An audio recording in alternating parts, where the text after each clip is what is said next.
Does a person commit a sin if he or she is angry? Kung sa imo tuwag, anak? Depende. Yes or no? Maybe? Well, brothers and sisters, yesterday our gospel is talking about strong emotions as Jesus wept for Jerusalem. Why? Because he knows the impending destruction and death of the people. Nasubo siya pag-ayo kay balo siya unsay moabot that people wanted peace, however he is peace himself. Siya mo'y naghatag og kalinaw upon those people in Jerusalem looking for peace somewhere out there. In today's gospel, unsay gisulti?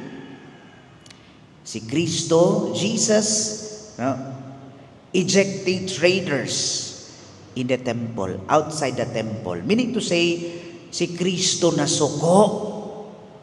He is angry. Now, back to the question earlier. Does a person commit a sin if he or she is angry? Sa inyo tubag.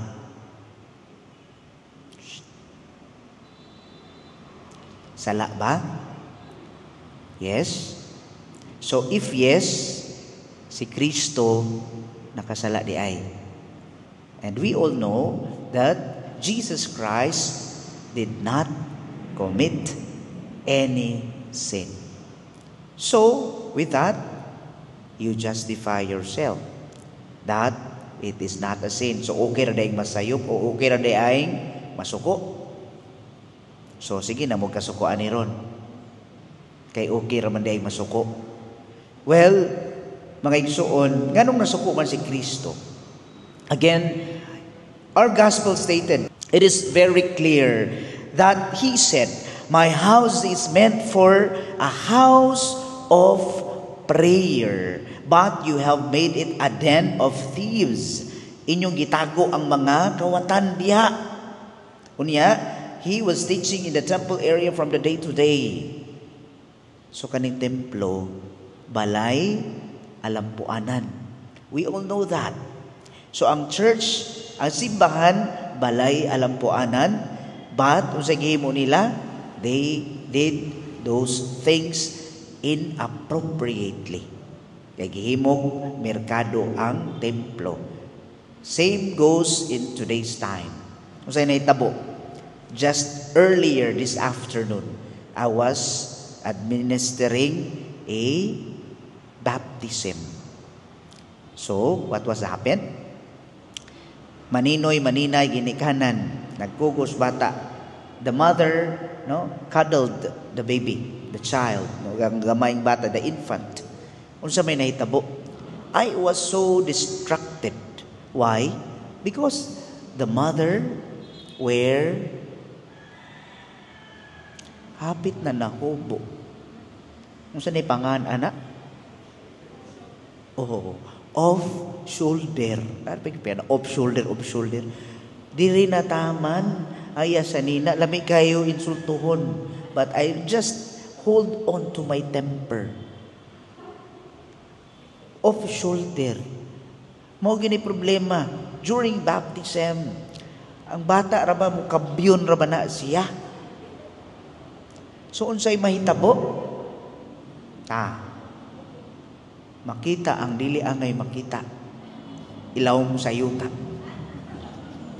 Na may pag-ampo ana, Tahon Ginoo. Tinuyuan jud na kamo mga babae, please help educate, catechize our brethren. Kung sa'yo nahitabo mga igsuon, gihimo niyang off shoulder. Kung naapa to si Kristo dire, mag-wild o masuko siya. Same what was happened in our gospel, inappropriateness. Kung sa'yo nahitabo mga igsuon, sa atong panahon karon mauli gina, kung moadto ka sa usa ka okasyon, formal occasion, unsay imong suoton, formal dress. Kung naa kay birthday celebration sa imong silingan, casual. Kung mato kas diskuhan, suot kag pang disco. Kung matug ka, unsay suoton, pangkatog. Kung musimba ka, off shoulder. Gubot ka yung kalibutan. Kaya magsimba, magsulpan. That is the problem. Unya kung masuko ang pari, isuga po ni pari, uy kay pari. Pero si Kristo, Jesus Christ, is really telling us, please, my sons and daughters, ayaw mo pasulabis ng gibati. No, simbahan, balay, puanan.